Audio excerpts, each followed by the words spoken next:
Haniyeh is based in Qatar, where intense negotiations mediated by Qatari officials and US officials have been underway.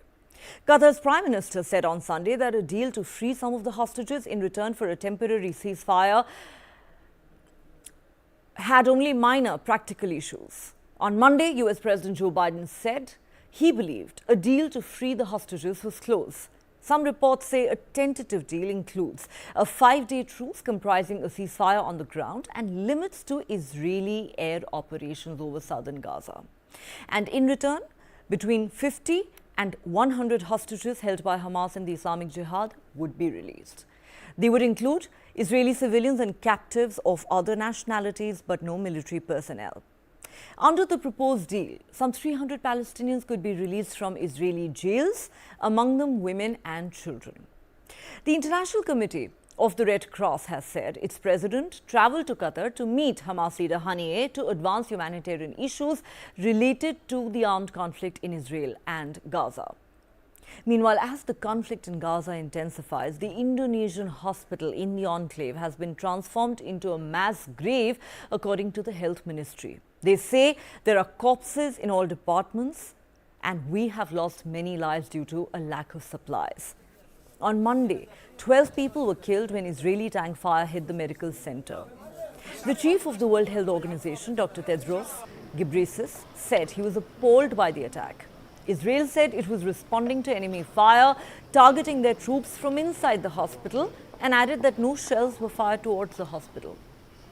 In important international developments pertaining to the Israel-Hamas war, ministers from Arab countries are currently in Beijing on a tour aimed at advocating for an end to hostilities and facilitating humanitarian aid into the Gaza Strip.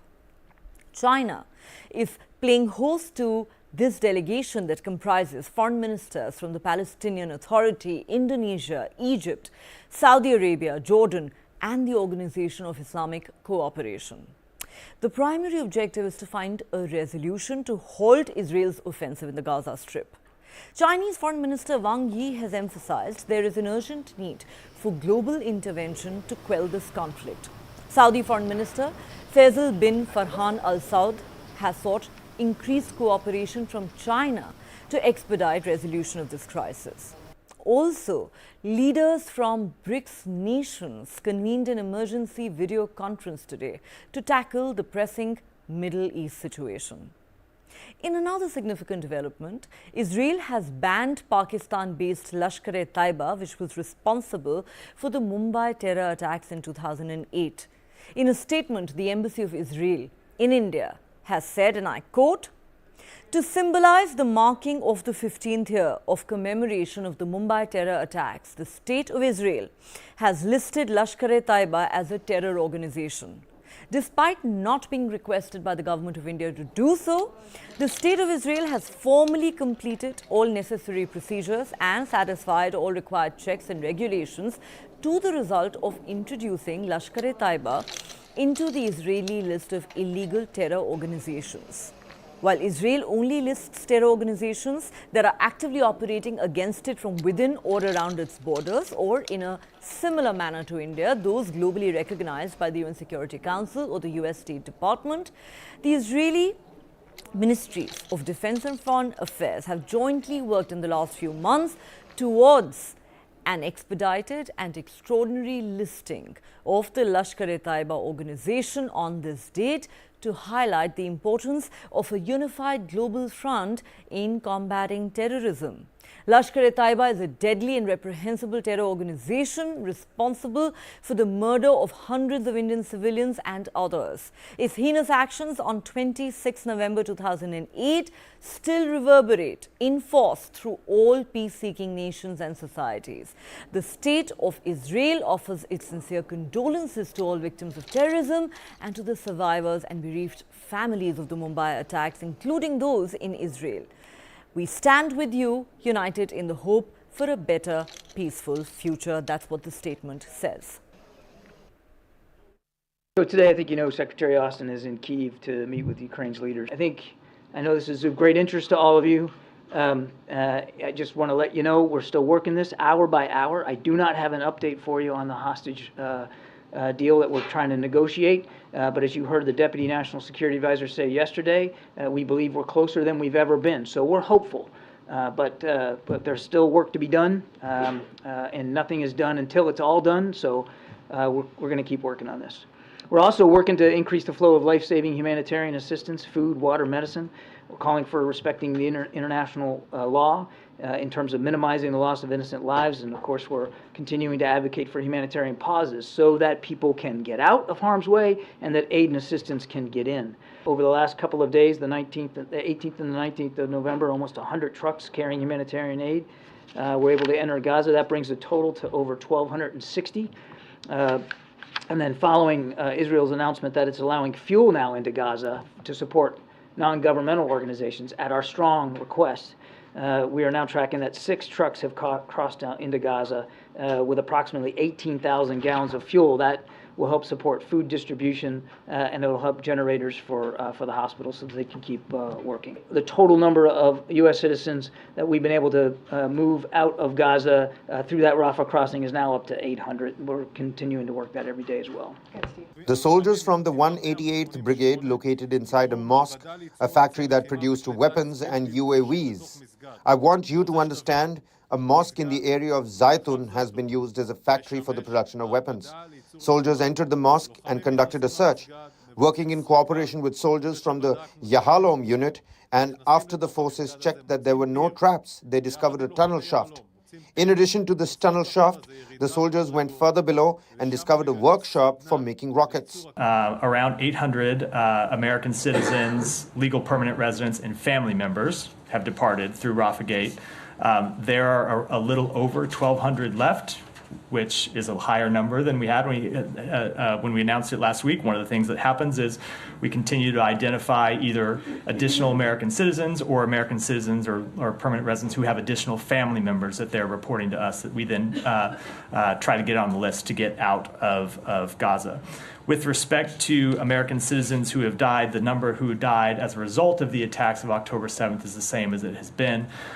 There is one additional casualty in post-October 7th incidents that I can report out today. There are a total of 6 American citizens who have died, not from the terrorist attacks on October 7th, but in the month plus since. 5 who are members of the IDF, and 1 who is a national police border officer. Yesterday, 31 premature and low birth weight babies, all of them seriously or critically ill, were successfully evacuated from Al-Shifa Hospital in northern Gaza to Emirati Hospital in southern Gaza. Of those 31, 11 or 12 are critically ill, all the others seriously ill. Each of them is either premature or low birth weight. Each of them has serious infections, and quite a few of them have a low body temperature. So they really do need detailed specialist care. What's happening now is a policy of ethnic cleansing in Gaza that has to stop.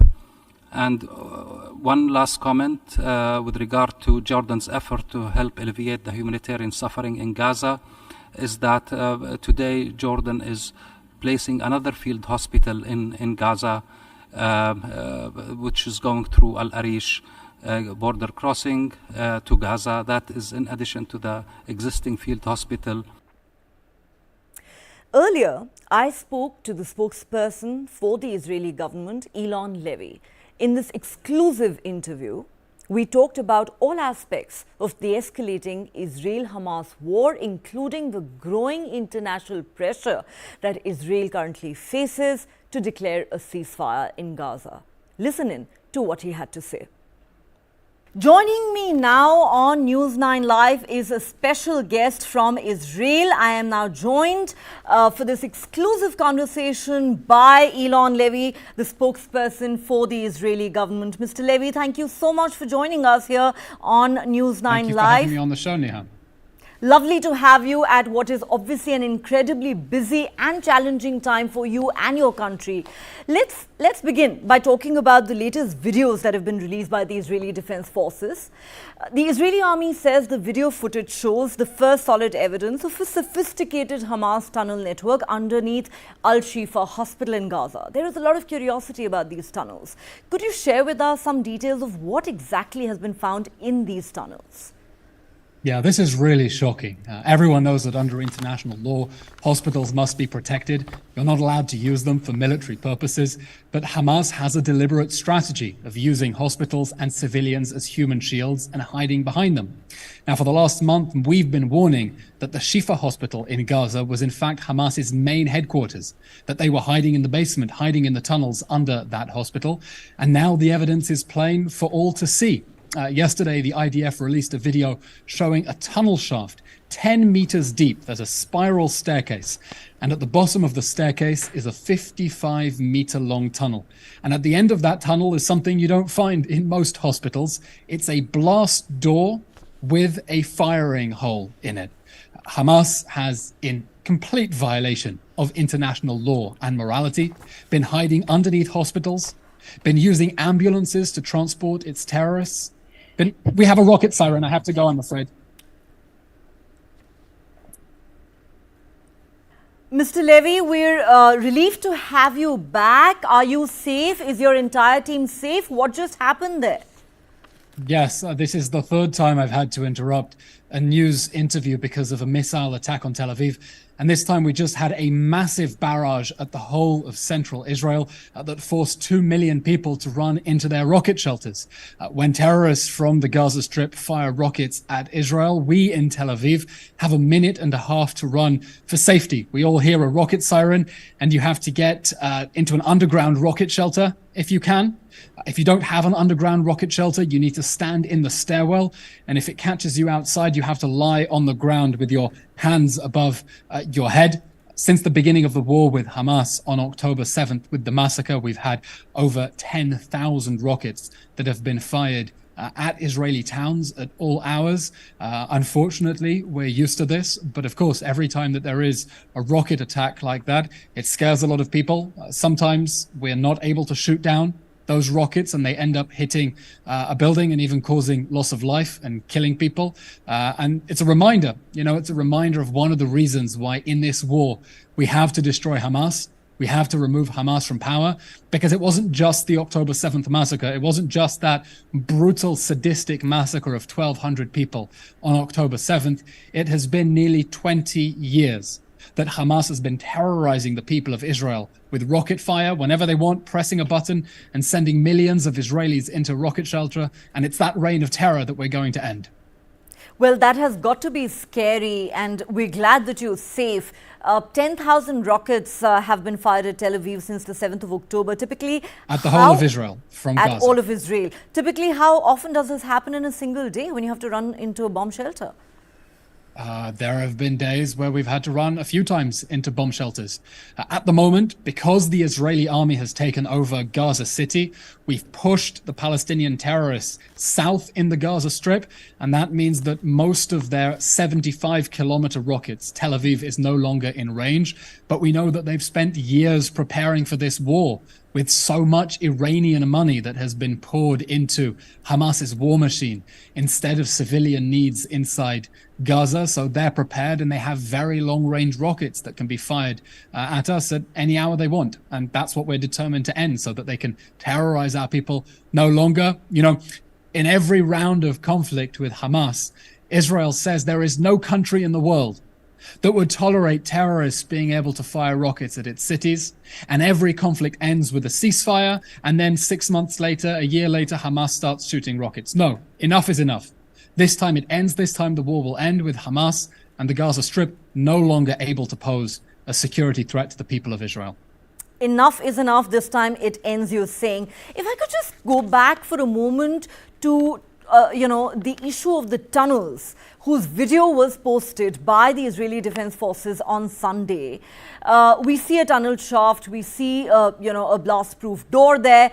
There is clearly evidence of tunnels, something that I think has been widely known for a long time, but do you believe that Israel has enough evidence that proves that the tunnels underneath Al-Shifa hospital house a Hamas command and control center? You're right, this is really shocking. It is illegal under international law to use hospitals for military purposes, and Hamas has a deliberate strategy of hiding under hospitals, under schools, under mosques, under people's homes, using them as human shields, because they know that makes it very difficult for Israel to target the monsters who perpetrated the October 7th massacre. That's why we've been urging people to get out of the way, civilians, so that we can target Hamas. Now look, it's been an open secret for many years that Hamas uses the basement of the Shifa hospital as a main command center. But over the last few days, we have been unearthing concrete evidence, literally concrete evidence, showing that Hamas built a command center underneath that hospital.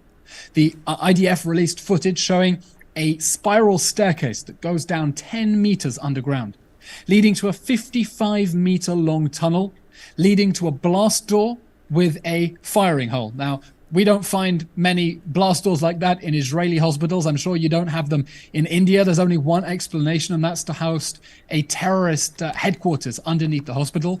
And we expect that in the days and weeks and months to come, we're going to show more evidence about Hamas, how Hamas exploited those hospitals.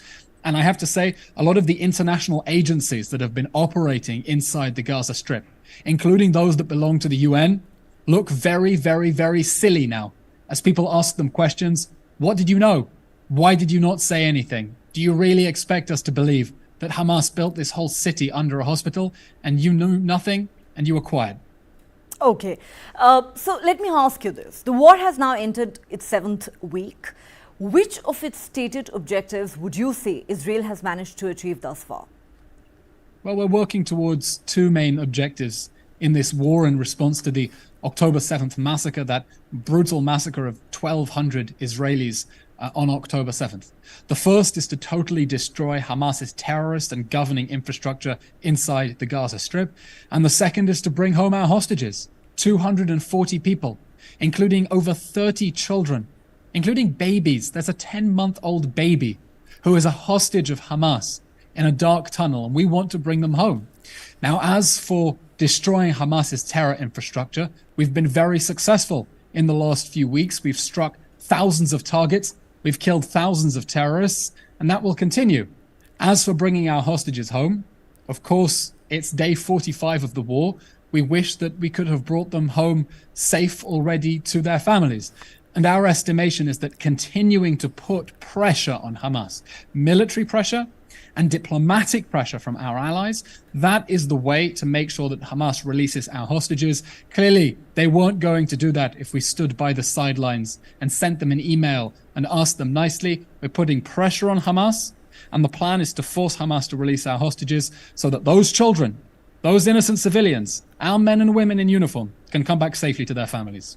All right, you're talking about hostages. Now, Israel's ambassador to the US, Michael Herzog, has said there's a strong possibility that more hostages could be released under a new deal with Hamas very soon. It could happen as early as this week. Could you tell us something about that? I can't comment on sensitive negotiations when human lives are at stake. You'll understand these are very sensitive issues, and the less we say, the better. But of course, we hope that those hostages who have been held in inhumane conditions by the terrorists who massacred, butchered, burned, and raped their way through their villages and through that music festival on October 7th. We hope that they are safe, we hope that they are healthy, and we hope to bring them home. We hope so too. In fact, a baby was born to a hostage 2 days ago. Which is really, really horrific and just shows you the inhumanity of Hamas to abduct a pregnant woman, a heavily pregnant woman, and force her to give birth in a tunnel. If that is true that she has already given birth so far, just tells you about the sheer, pure evil that we are dealing with. These are not human beings. These are not people with any sense of morality or a conscience. We're fighting monsters. We're fighting monsters. Well, clearly what they did to Israelis on the 7th of October revealed that they are monsters, and it was nothing but butchery. And fact of the matter is, they don't seem to care about the lives of their own people either. But is it now is it now a foregone conclusion, Mr. Levy, that the war will expand from northern Gaza to southern Gaza? And if the answer is yes, of course, people will ask, where do the Palestinians go then? Because the Egyptians are not taking them. Yes, this war will continue into the south of the Gaza Strip because we will destroy the whole of Hamas's terror and governing infrastructure in the Gaza Strip. We will not go back to 6 a.m. on October 7th. We will not go back into a world in which Hamas can invade our country at will and burn whole families alive, behead people, torture children in front of their parents, parents in front of their children. That will not happen. And that is why we will destroy Hamas. Now, it's very sad that Hamas has spent the last 16 years in power. Instead of serving the people of Gaza, instead of building peaceful and prosperous lives for them, it's spent that time hiding under its schools, under its homes, under its hospitals, under its mosques, to try to shield itself from Israel's defensive efforts. And anywhere that Hamas is operating is not safe. And that is why we are urging civilians to get out of harm's way. It's why we've been operating humanitarian corridors that have been attacked by Hamas to get civilians out of harm's way. Now, we've designated specific humanitarian zones, safe zones, where we hope the international community will be able to deliver humanitarian aid, food, medicine, water, tents, so that the people of the Gaza Strip can remain safe from Hamas's own attempts to put them in harm's way. It's very, very sad that we're in this situation, that Israel is doing everything it can to minimize civilian casualties inside Gaza, while Hamas is doing everything it can to maximize those casualties. As I said, we're dealing with an evil, sick, twisted enemy, and those are the conditions and the constraints that we're operating under, and we're doing the best we can. I don't doubt for a minute that this is an evil force. But let me ask you this question. A Reuters poll recently said that over 75% of the global protests that have been held in recent weeks have been anti-Israel and pro-Palestine. Would you agree that another major challenge that Israel currently faces is the fast-changing sentiment around the world against the Israeli counter-offensive in Gaza, given that at least 13,000 Palestinians have now been killed? So are you concerned about the growing international pressure that Israel faces today? You know, those protests didn't begin when Israel started defending itself from Hamas. Those protests began when the massacre began. People forget, but on October 7th, we saw jubilation and celebration from supporters of Hamas all around the world who said that this brutal massacre of children, of babies, was an act of liberation and an act of resistance. Those protests started off as celebrations at the brutal murder of Jews and Israelis in our country. So it doesn't surprise us that after so many years of anti-Semitism, of hatred of Jewish people, that people are protesting because they support what Hamas did or don't think that Israel should defend itself.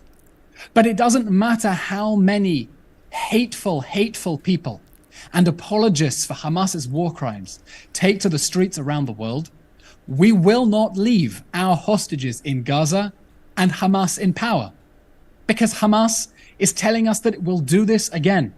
Hamas is promising a second October 7th, and a third October 7th, and a fourth, and a million October 7ths until they have killed every man, woman, child in this country. That is the threat we are facing. And the people who are calling for a ceasefire are telling Israel that it has no right to defend itself. They're telling Israel that Hamas should literally get away with murder, that Hamas should be free to reoffend, and that Hamas should reoffend, and that Israel has no right to defend its people. And we're standing up against that. We're standing up for humanity. We're saying that democratic states, countries that come under such brutal attack by terrorists, have every right and every obligation to protect their people by eliminating the terrorists who did this so they can never do it again, and to make every effort to bring back those 240 hostages who have been held without access to the Red Cross, without any communications with their family, in inhumane conditions for 45 days and counting. So let me ask you this, Mr. Levy, because the world is asking this question. Are you completely ruling out a ceasefire at this point, despite all the international pressure, including from countries like France and Canada, and of course repeated calls from the United Nations? There will be no end to this fighting that leaves our hostages in Gaza and Hamas in power. This war will end with the return of our hostages. We're not going to abandon our babies in the Gaza Strip. And this war will end with the total destruction of Hamas. That's something that the United States, France, you mentioned, other Western governments are all in complete agreement. This war must end with the destruction of Hamas. The free world cannot allow terrorist groups to use territory as a base for brutal attacks. This was the deadliest terror attack in world history after 9/11, and to get away with it. So we're going to keep fighting until we bring back our hostages, until we've destroyed Hamas. We know that it's the most moral fight imaginable to protect our people from these atrocities, and we know that the free nations of the world are behind us, and they understand that this time we've got to finish the job and we've got to end Hamas. Though the French President Emmanuel Macron has repeatedly called for a ceasefire, and Canadian Prime Minister Justin Trudeau only recently said the killings of women and children in Gaza must stop. You want to say something to that? These are deeply regrettable comments. I think the Canadian Prime Minister knows full well that Israel is targeting Hamas and goes above and beyond its obligations in trying to get civilians out of harm's way. We see these very sad images on our TV screens because Hamas decided to declare war from inside a densely populated area. Densely populated areas, we're trying to get civilians out of the way because we don't want them to be hurt. But they also understand this war has to end with the total destruction of Hamas. Now, as for a temporary ceasefire, if we can secure a massive release of our hostages, then a small pause in the fighting is something that we would consider. But we will not allow Hamas to reoffend.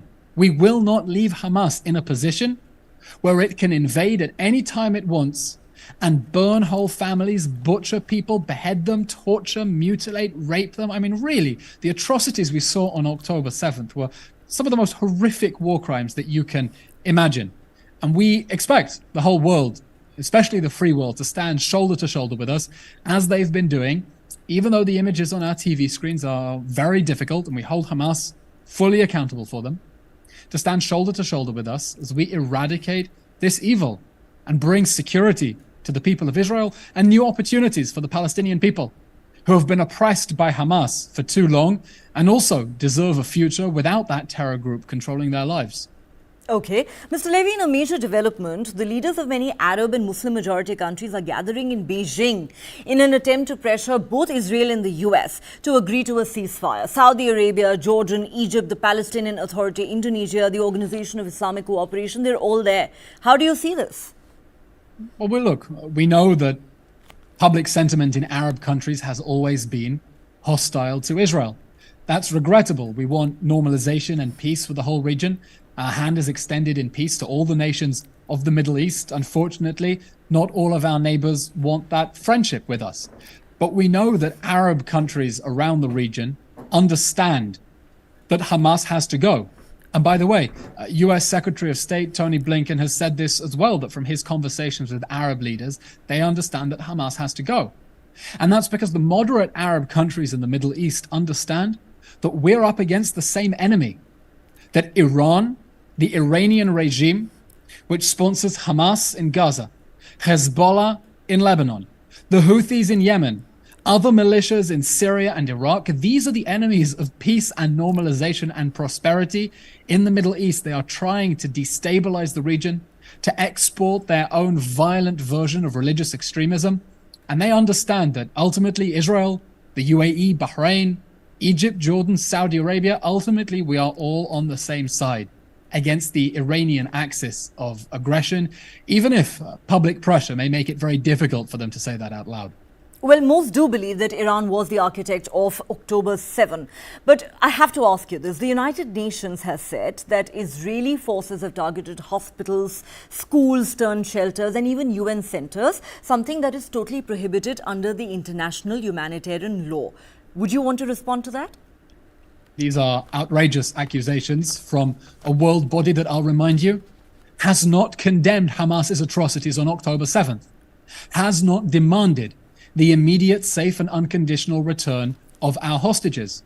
Unfortunately, we've seen several international institutions that have been complicit with Hamas's strategy of human shields, that knew that Hamas was exploiting hospitals, that knew that Hamas was exploiting ambulances that knew that Hamas was hiding in civilian areas and decided to say absolutely nothing and to attack Israel instead. So we think that the behavior of these international institutions has been shameful. We think there needs to be global accountability from the international officials and agencies on the ground in the Gaza Strip, because there is no way that they did not know how Hamas was exploiting those civilian infrastructures for military purposes. We think they owe the world some answers, and we think they're beginning to look very, very, very silly as the extent of Hamas's takeover of those areas becomes clear and they continue to attack Israel instead of holding Hamas to account as they should. Okay, interesting. You think it's agencies like the UN that need to be held accountable. But, 100%. Okay, let me ask you this. Since the ground offensive began, correct me if I'm wrong, Israel has lost 65 soldiers. So how much longer do you think this war will continue? I know you've said, and the Prime Minister and the Defense Minister have said, we're going to wipe Hamas off the face of this planet. But in substantive terms, at what point is Israel going to say we have completely achieved our objective and the war can come to an end? We've set deadlines, not timetables. This war will unfortunately take as long as it needs. Not a day more, not a day less. We too want to end this war. We have 350,000 people in reserves. We want them home. We want to go back to the task of rebuilding our country after the worst massacre of Jews since the Holocaust on October 7th. But we need to end this war in a way that makes sure Hamas cannot attack us again. Because if we don't finish this job, if we don't finish off Hamas, we're going to find ourselves in the same cycle of violence. If we don't finish off Hamas, then Hamas will attack us in another 6 months and we're going to have to pick up this war again. We want to end the cycle of violence. And as much as I enjoy being in these TV studios and being interviewed by you, if we end this war before we destroy Hamas, that's just a guarantee that you and I are going to be talking on TV in another 6 months when Hamas attacks us and we're forced to defend our people again. So we've said enough. No more getting dragged into conflicts with Hamas every 6 months, every year. This was the straw that broke the back of a very strong camel. This time it ends. This time Hamas ends. That was the last straw. Last couple of questions, Mr. Levy, before we let you go. What happens once the war is over? Let's say you do manage to completely eliminate Hamas. Who takes control of Gaza? What would be an acceptable alternative for you? We have three main principles for what must happen in the Gaza Strip the day after Hamas, which again is not in the immediate future, but three main principles. The first is that the Gaza Strip must be completely demilitarized. It can never again be allowed to host a terrorist group that can fire tens of thousands of rockets at our cities, invade us, butcher our people, abduct them. The Gaza Strip will never again pose a security threat to Israel. That's one. But the second thing is maybe more important. The Gaza Strip must be de-radicalized.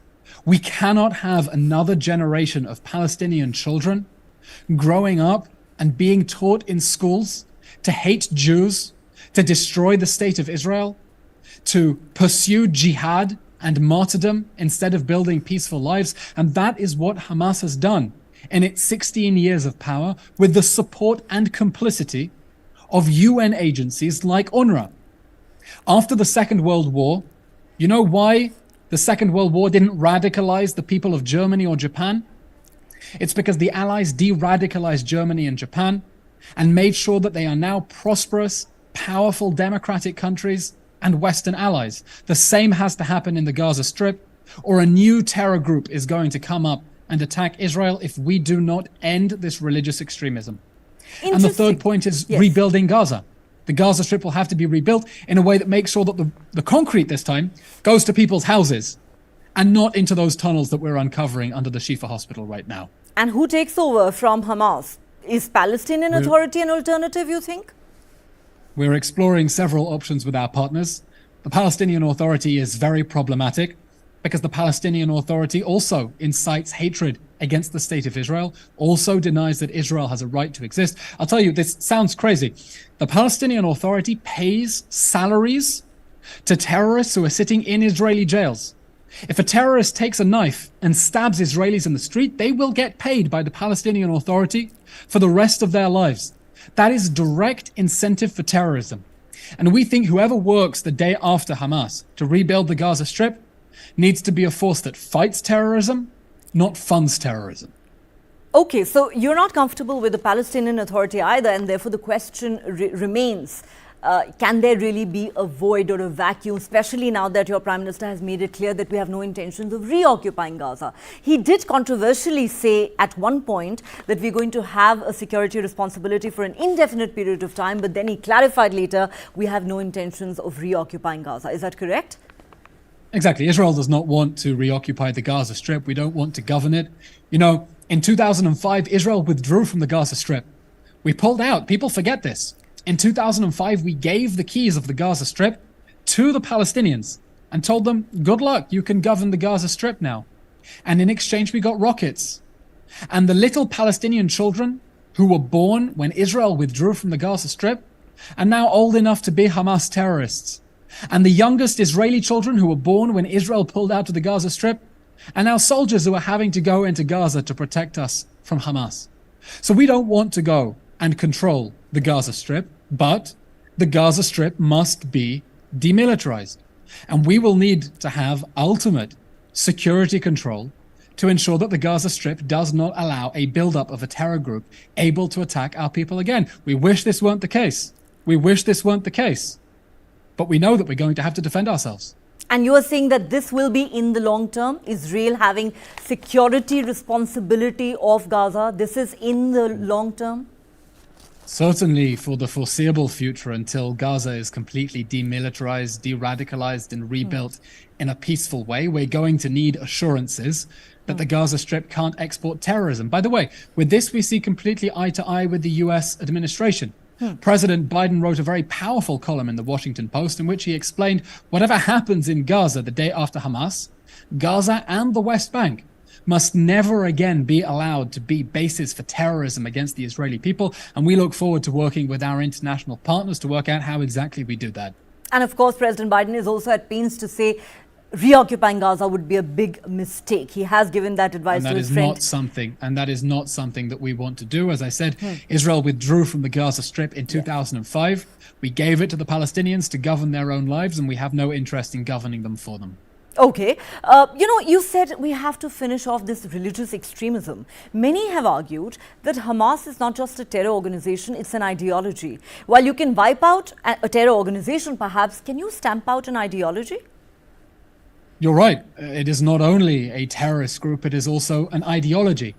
But a decade ago, when 86 nations came together and built a coalition to fight ISIS, to fight Daesh in Syria and Iraq, they didn't think they were going to defeat an ideology. They said they were going to deny that ideology a territorial base from which to commit attacks against people all around the world. And that's what we're doing here. We're denying a terrorist group with an extremist ideology a territorial base to commit attacks. We'll destroy Hamas just like the world destroyed ISIS. But we're also saying that the day after Hamas, in order to stop this violence from reoccurring, the whole international community needs to send the Palestinians a very clear message. The state of Israel has a right, an inalienable right to exist within sovereign borders. And when you teach Palestinian children that the state of Israel has no right to exist, because that's what they're teaching them, when they tell them that their job is to grow up and, quote, liberate Palestine from the river to the sea and wipe out the state of Israel, they are raising up the next generation of children to support terrorism or to be terrorists as well.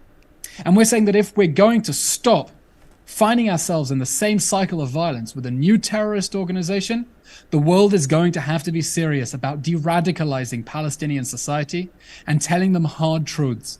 The state of Israel exists, it has a right to exist, it's not going anywhere, and you need to live with it. Okay, final question, Mr. Levy, before we let you go. You've categorically stated Israel's objectives as far as this war is concerned, but I'm going to ask you this, that of course what happened on the 7th of October was absolutely horrific beyond words, and unimaginable butchery, really. But 7 weeks into this war, 1,200 Israelis were butchered on the 7th of October, but now 12 to 13,000 Palestinians have been killed in Gaza. We are told thousands of them were women and children. Are you concerned that the mood of the world is changing and that as calls grow for a ceasefire, as criticism of Israel's actions in Gaza grows, there is going to be greater pressure on you with every passing day. You do acknowledge that, First right? of all, the images of humanitarian suffering in the Gaza Strip as a result of Hamas declaring war on us with the October 7th massacre are, of course, deeply upsetting. No one denies that, and we hold Hamas completely responsible and accountable for waging an unnecessary war with a brutal act of terrorism and fighting that from inside civilian areas. Now, the numbers that you are quoting are the numbers provided by Hamas. You are quoting numbers that were provided by the terror organization that on October 7th burned, beheaded, abducted babies, and then lied about all of it.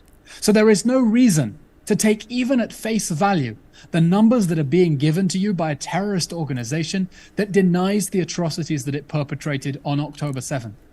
It provides those numbers. How many Hamas terrorists does it say were killed? If you listen to the Hamas authorities, they'll tell you they were all civilians. They don't admit that we have been going after and killing their fighters.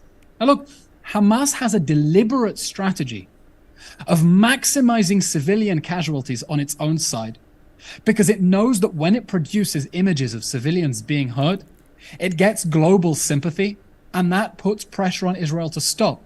That's why Hamas actually stopped civilians in northern Gaza from evacuating. We spent a month saying, please get out of harm's way. We don't want you to be hurt. And Hamas held them at gunpoint and stopped them from evacuating while it hid under schools, mosques, hospitals, and people's homes. So Hamas is playing a sick strategy where it's trying to maximize Palestinian civilian casualties in order to generate sympathy, in order to generate pressure on Israel. And we know that many people are upset by these images and will be demanding that Israel cease fire. But as I said, we will not abandon our 240 hostages in Gaza, and we will not leave Hamas free to attack us again. Because if we don't finish the job this time, Hamas will attack us again, and we'll find ourselves in the same war in 6 months' time, in a year, and this will go on and on and on until we finish the job, until we destroy Hamas. This time, Hamas left us no choice. Hamas left Israel no choice. Well, I guess the world does want to see an end to this war at the earliest. And Eylon so do Levy. we. And we want Yes. we want to end this war in a way that makes sure that it doesn't start again. We want to end this war in a way that makes sure that Hamas can't attack our people again. Believe me, we have suffered enough. We have bled enough. We want this war to end, but we want this war to end in a way that makes sure the monsters who perpetrated October 7th can't do it a second time, just like they're promising they will do. All right. On that note, Eylon Levy, thank you so much for joining us. Appreciate Thank your you, time. Mia. My pleasure. Thank you. Thank you.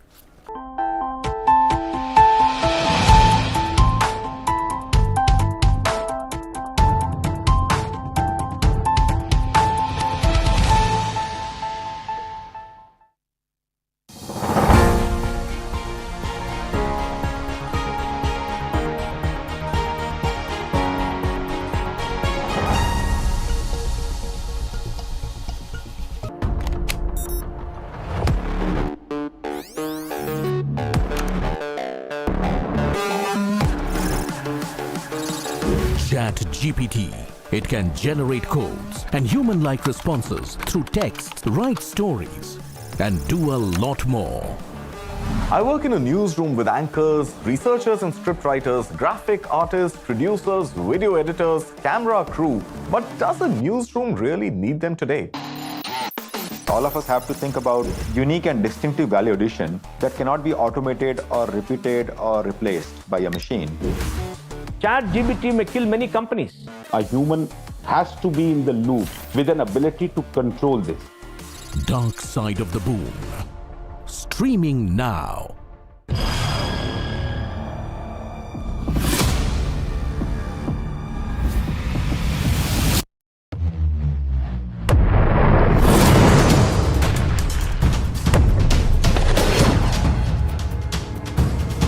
He thought he could outlast us. And 1 year later, the evidence is right here in this room. Who will blink first? So far from preventing the expansion of NATO, Russian actions have actually resulted in the expansion of NATO. It's a mess for Russia and it's a mess for the Western world, for NATO and the United States. Putin is a dictator, and if he loses, that means the end of his regime, and probably of him personally. So he has to keep going. Year 2, no end in sight. Streaming now.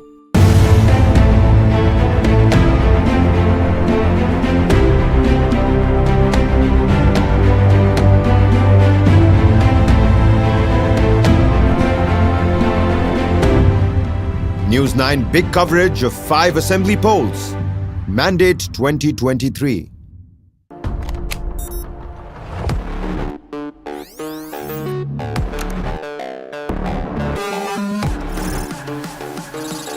ChatGPT. It can generate codes and human-like responses through text, write stories, and do a lot more.